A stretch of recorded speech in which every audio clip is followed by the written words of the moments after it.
Maayong adlaw mga igsoon, igagaw parente sa pagtuo og hustong pangatarungan. Kini si Alwin na usab og hinaot unta naagihapon ka sa kadagaya sa pagtuo ug sa kabaskom sa paglawas ug sa kaabunda sa kaalam. Ang atong hisgutan karon mao ni unsa man ni? Mao ni gitawag og Shield of the Trinity.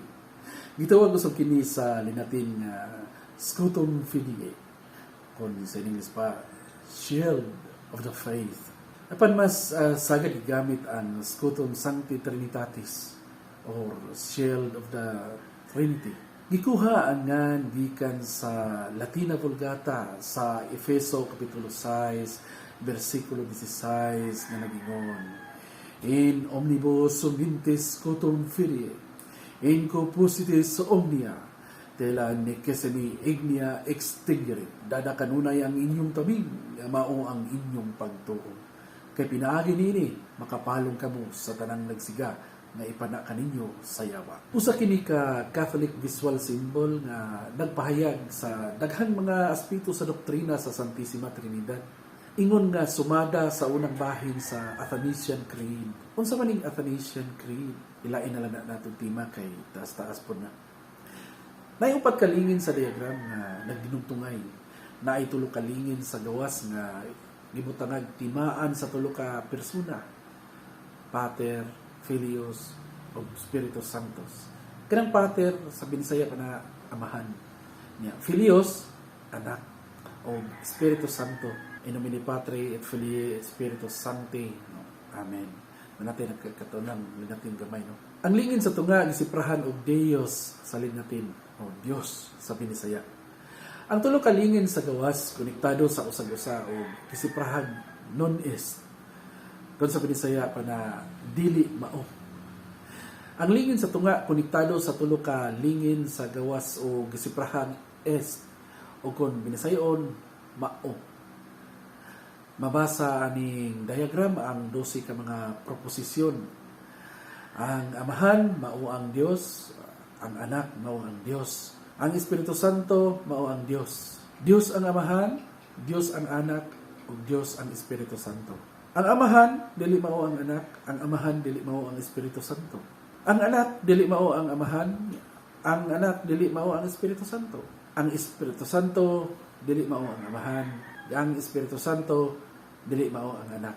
Ang pinakaunang mihulagway aning kalasag sa Trinidad atong mapunting ngadto sa usa ka Catholic faith defender nga si Petrus Alfonsi batok sa mga Judaismo niadtong tuig kapin kung kulang 1109. Laing hulagway usab ang gipatik diha ni Joaquino da Fiore, usa ka Katolikong monghe diha gipattern ang Borromean rings. Na maoy kasagarang gigamit ingong simbolo sa Santissima Trinidad. Ang kalasag sa Trinidad nga diagram gipamatud-an usab diha sa Compendium Historiae and Genealogia Christi nga hinimo sa Catholic deacon nga si Peter of Poitiers. Ang paggamit sa diagram ikunhod sa England dihang misugwak ang Protestantismo. Kini gikan sa Summa Vitiorum ni William Piraldos. Mahinungdanon kaayo ang diagram kay pinaagi ani nahatagag hulagway ang misteryo o dili matukib nga Kristohanong doktrina sa Santissima Trinidad. Pananglitan mo ingon ko. Dios ang amahan, Dios ang anak, Dios ang Espiritu Santo. Apan usaray Dios. Dili ang amahan mao ang anak, dili ang anak mao ang Espiritu Santo. Mga tanak ko. Makasabot ka ana o di? Pero ug pakit-on kanako ani mas bintaha no masabtan gamay ang buot pasabot aning Trinity o Santissima Trinidad nga dunay usa ka Dios o niining usa ka Dios mao ang tulo ka persona. Ang tulo ka persona mao ang amahan, ang anak ug Espiritu Santo. Ug ang amahan mao ang Dios, ang anak Dios, ug ang Espiritu Santo Dios usab. Karon gipangutana ka sa Protestante, ateista, Muslim, Hudiyo, Kolto, tayo sa brad. Ingon ka, usara ang Diyos. Niya Diyos ang amahan, Diyos ang anak, o Diyos ang Espiritu Santo. Pila naman to ka Diyos ang imong gisgutan? Lipat-lipat mo ng imo. Niya ang tubag nimo. Misteryo man na, brad. In ni. Di yun masupak na ay duha ka reality.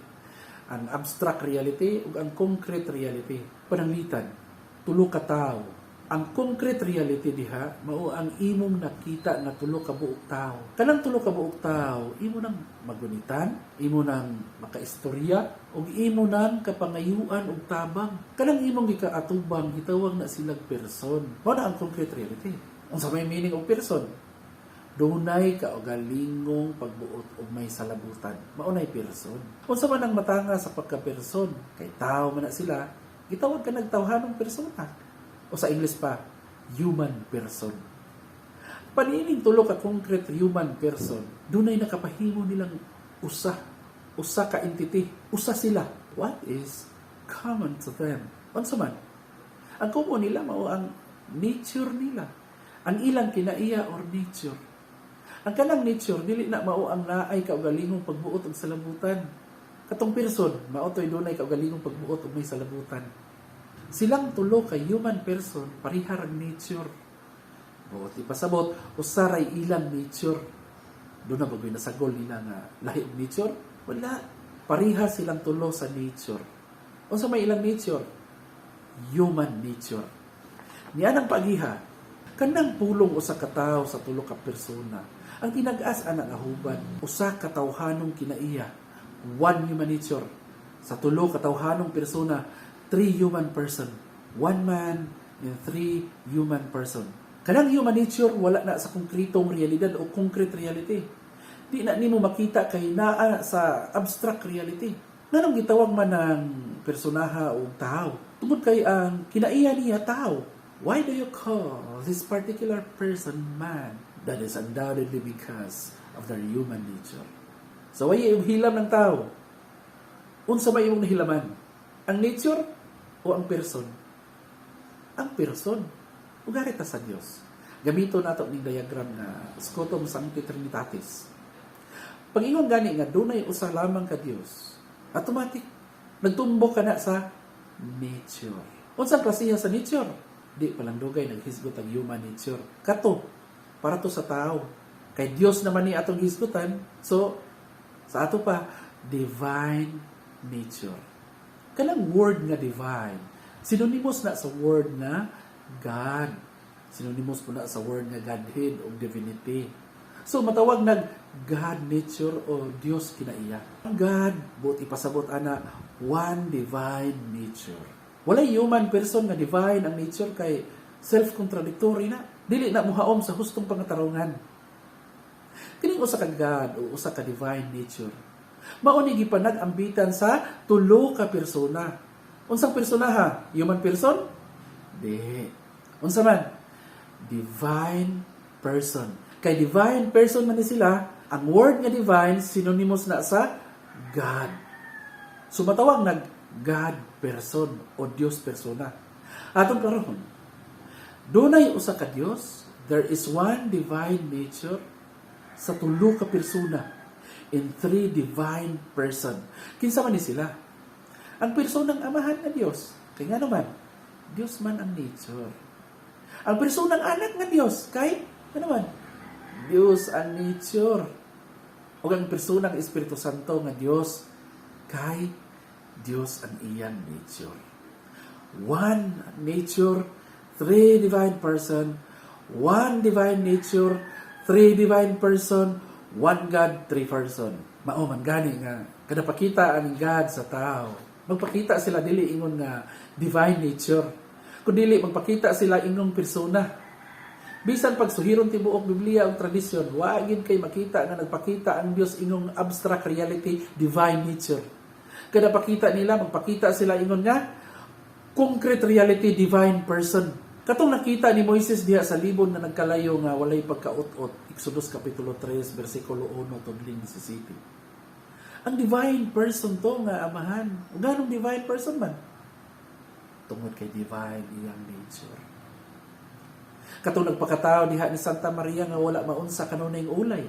San Juan Kapitulo 1, versikulo 1, tudling 4, kama 14. Ang divine person to nga anak. Kung ganong divine person man to? Kung kay divine ang iyang nature. Nya katong mitugdong sa mga apostoles ug ubang mga tinun-an ni Hesukristo daw di lang nagdilaab ug nagsulti sila lain-laing pinulungan. Buhat kapitulo 2 bersikulo 1 tudling 4. Ang Holy Spirit nga divine person. O nganong divine person? Kay divine man ang iyang nature. Mao ray buot ipasabot og one God, three divine person. If you say one God in three persons, that means there is one nature, a divine nature, and three person, divine person. Maunay buot ipasabot o Santissima Trinidad. Pero kani, unsa man ni? Unsa man ni nga diagram? I-search na nako Google search Search ta gamay, search ta. Anas Google search. Bisag adto lang sa uban nga browser, i-search ninyo. Wa gyud ingani. Kamo, i-search ninyo og suway og makakita ba mo? Wa gyud. Nya kani sayop gyud ni nga atong gamitong sukaranan ang dokumento sa simbahan. Scutum Sancti Trinitatis nga gimodify o gihatagag kahulugan aron muhaom sa kaugalingong tawhanong katuyuan. Kini nga diagram wala kitaan sa Google search. Bago pa siguro ning gi-edit. Nya kuwang og est og non-est. Nay gikuha. Nya nay gidugang lawas og kalag sa ubos nga nagatubang. Nya nay angle nga gidugang not separated. Nya sa ubos separated death. Kuha dugang di ini. Based on my judgment, nganong moingon ko nga sayop ni og di man gani ilan atong tukion. Kining body og soul magkabuwag diha sa kamatayon. Uyon ko ani. Nga naman, ang meaning of death is the separation of a body and soul man. Sa Catechism of the Catholic Church sa 997, in death, the separation of the soul from the body. Catechism of the Council of Trent, page 55. Man dies when the soul is separated from the body. Sa Catechism of the Catholic Church, Arist 10:16, by death, the soul is separated from the body. O sa paragraph 366, it does not perish when it separates from the body at death. Kato, dokumento to sa simbahan.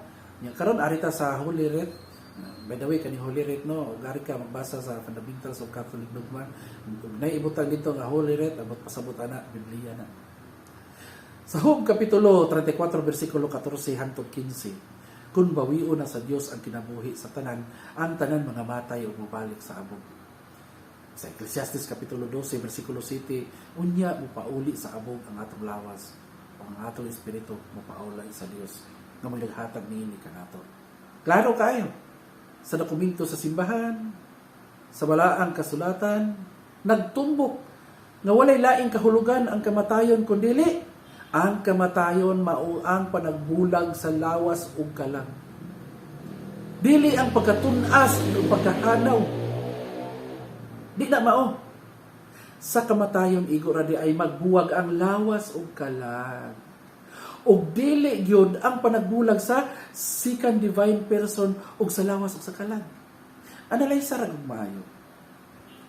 Ang second divine person dunay lawas ug kalag. Kung dunay lawas ug kalag ang second divine person unya usa ka takna ni ana nagkabulag. Unsa may tawag nimo sa second divine person ana? Unsa may kahimtang sa second divine person ana? Nagkabuwag man ang lawas ug kalag, nagkabuwag ba? Balik-balikon eh. Siyempre, namatay. Base sa kahulugan sa simbahan o sa Biblia. Death. Base sa kahulugan diha sa dokumento sa simbahan o sa balaang kasulatan. Literal ba itong namatay? O pananahon lang? Literal man itong gibunalan sa mga sundao ba? Literal sa gilansang. Literal nga miyagas ang dugo. Literal siyang gipatay. Nga naman, daghan mang witness, daghan mang saksi, daghan nakakita. Literal kay nakita, nadungog, o nahikap Manila ang pag-altos ni Jesucristo atong Ginoo. Literal, magani itong pagkabanhawa. The Catechism of the Council of Trent, page 54, it says, and I quote, our belief that Jesus Christ, after He was crucified, really died and was buried. The truth of which is placed beyond the possibility of doubt and of course. Unsa karon? Dili na angay dudahan pa. Kining diagram, ang buot pasabot sa nagamaani nga kita kaaning not separated na puwa. Buot ipasabot ani nila nga wa mamatay ang second divine person kay wa masiparit ang divine person sa soul o sa body. Basahon nato ang The Catechism of the Council of Trent, page 55. For us, the divinity was never separated from His body, which was laid in the sepulchre. Ang pagsabot nila, kumudi ay kuno wala magbuwag ang second divine person sa kalag o sa lawas, wala mamatay ang second divine person. Mo na ilang pagsabot. Pero, ang meaning sa Catholic Church sa death is separation of body and soul. Nya kining nanggawas ron nga bag-ong pagtulon ang lahi sa simbahan, naghimo og kagalingong meaning sa death. For them, death is for the separation of the second divine person sa lawas kalag. Mangutan ako, ngano di ay? Og mabuwag ang second divine person sa lawas ug kalag. Mao din ay gitawag og kamatayon sa second divine person. Sayop yun. Kay ang meaning of death, dili separation sa second divine person ug sa lawas kalag. Unsa gali ito meaning sa death? Ang panagbuwag sa lawas ug kalag. Bisan pa og mabuwag ang person sa soul ug sa body, mabuwag man o dili ang second divine person sa lawas ug kalag, wala ka na ilabot sa kamatayon. Kay di na mao'y kahulugan sa kamatayon. Nahitabo ba nga nagbuwag ang lawas ug kalag sa second divine person? Nahitabo yun. Literal ba itong nabuwag? O pananawon na to? Literal yun to. O dili ito hulad pamulong lang. Sa ato pa, ang second divine person, sabtong literal nga namatay o dili sabtong nga hulad pamulong lamang. Dili sabtong figurative. The Catechism of the Council of Trent, page 54. When therefore we say that Jesus died, we mean that Jesus' soul was disunited from His body. Nga nga no, mangitipas maniglaing dan. Kalayo ranang mo ingon ka nga, wala mamatay ang second divine person, kay wala magbuwag ang second divine person sa body ug soul. Usa kini kadakong bakak nga gisuluban sa dagways kamatuoran. That is unsound argument, a wrong belief, because it does fail in reasoning, that I would judge the argument to be invalid. Balik sa kahulugan sa death. Ayaw paghimo, imong kagalingong kahulugan. Go back to the meaning of. Go back to the meaning of. Go back to the meaning of. Go back to the meaning of death. Go back to the meaning of death. Hugaan hinalang usab kita kutob, kita-kita ta sa sunod video, o manamilit na usab ako kanimo sa pag-ingon, dakong hagit sa pagtuo kung isang yaw na ang makat ng gisuluban sa dagway sa kamatuoran.